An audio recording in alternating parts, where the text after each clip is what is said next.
Assalamualaikum warahmatullahi wabarakatuh. Nama saya Sofiatun dengan NIM 21383042046.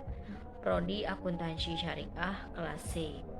Kali ini saya akan membahas tentang penanaman nilai-nilai tasawuf dalam pembinaan akhlak untuk memenuhi ujian akhir semester di mata kuliah Pendidikan Akhlak Tasawuf yang diampu oleh Bapak Mukholid Wardi MHI. Dalam keadaan seperti ini, kita tidak mungkin mengelak dari pengaruh yang kita hadapi, kecuali menerima kenyataan dengan memanfaatkan kemungkinan adanya kesempatan untuk mencapai yang lebih baik sesuai dengan nilai-nilai akhlak mulia selaku umat yang beragama Islam. Seirama dengan perubahan-perubahan tersebut, kemajuan ilmu pengetahuan dan teknologi yang dialami oleh manusia sekarang ini sungguh sangat banyak dampak negatifnya terhadap sikap hidup dan perilakunya, baik ia sebagai insan religius atau sebagai manusia yang beragama maupun sebagai makhluk individual dan sosial. Dalam kondisi yang serba modern dan canggih ini, dampak negatif dimaksud telah menjadi nyata dan menjadi kenyataan.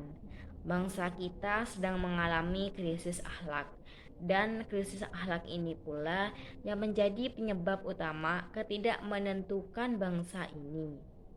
Praktik hidup yang menyimpang serta penyalahgunaan kesempatan yang merugikan orang lain tumbuh subur di negara ini sebagai akibat adanya kecenderungan yang menganggap bahwa satu-satunya yang dapat membahagiakan hidupnya adalah nilai material.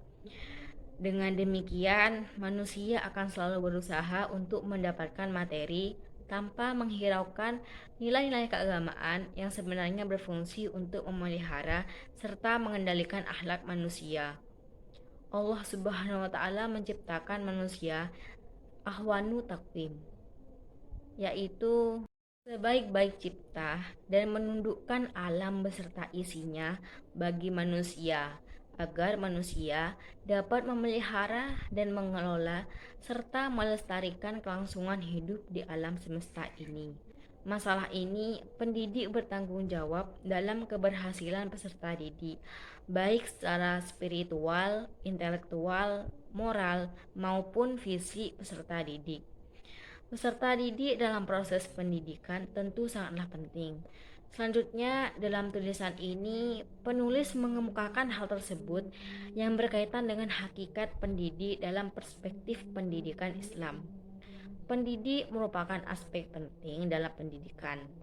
Pendidik mengemban amanah yang mulia dan berat untuk dilaksanakan.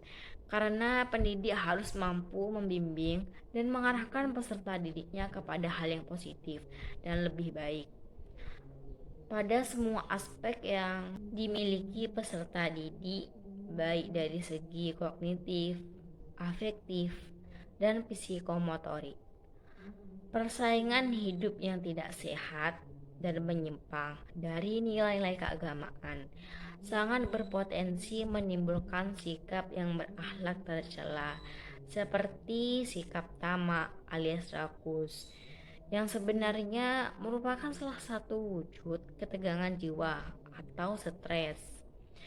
Al-Ghazali menyebutnya dengan istilah sebagai gejala penyakit jiwa, yang penanggulangannya tidak lain dengan menanamkan pada diri kita sikap kesederhanaan dan perasaan berkecukupan. Secara normatif, pendidikan akhlak sudah ada dalam Al-Quran dan Al-Hadis.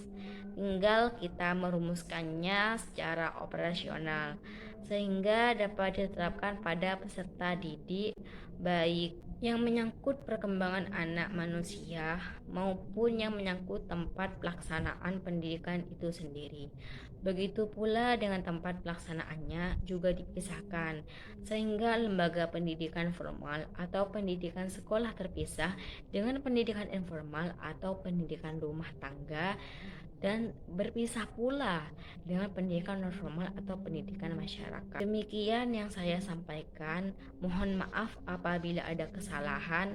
Wassalamualaikum warahmatullahi wabarakatuh.